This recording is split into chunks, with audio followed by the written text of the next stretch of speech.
Good afternoon my dear students. अब हमारे पास आते हैं कुछ इंपॉर्टेंट टर्म जो कि एनसीईआरटी में गिवन है। पहला आता है प्लाज्मोगेमी, कैरियोगेमी, डाइक्रियन और डाइक्रोफेज। प्लाज्मोगेमी होता है जब एक सेल का प्रोटोप्लास्ट फ्यूज़ कर जाए between two motile and non motile gametes. जब प्रोटोप्लास्ट जो है वो फ्यूज़ कर जाए उसको बोलते हैं प्लाज्मोगेमी।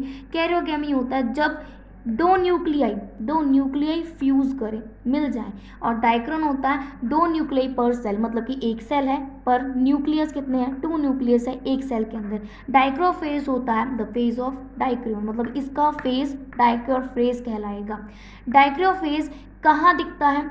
एस्कोमाइसिटीज में दिखता है, बेजिडियोमाइसिटीज में दिखता है। एस्कोमाइसिटीज और बेजिडियोमाइसिटीज दो टाइप हैं फंजाई के टोटल 4 हैं, फाइकोमाइसिटीज, एस्कोमाइसिटीज, बेजिडियोमाइसिटीज और ड्यूटेरोमाइसिटीज।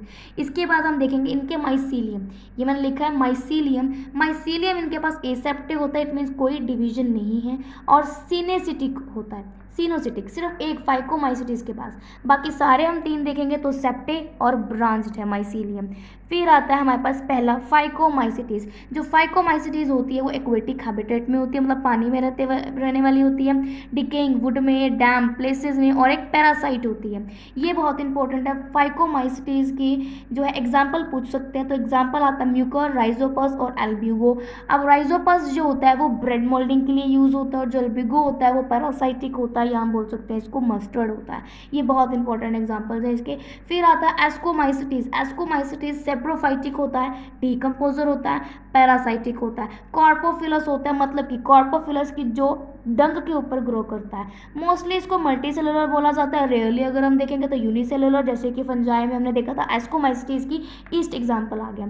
एग्जाम्पल आते हैं इसके पास एस्परगिलस, क्लेविसेप्स, न्यूरोस्पोरा, मोरल्स और बफल्स। अगर देखेंगे न्यूरोस्पोरा को तो ये जेनेटिक वर्क के लिए यूज होता है। मोरल और बफल्स जो होते हैं वो एडिबल होते हैं सभी ह्यूमंस के लिए। बेजिडियोमाइसिटीज जो होती है इसको ब्रैकेट फंजाई भी बोला जाता है और पफ बॉल भी बोला जाता है, मतलब कि बेजिडियोमाइसिटीज के 2 नेम है, ब्रैकेट फंजाई और पफ बॉल्स।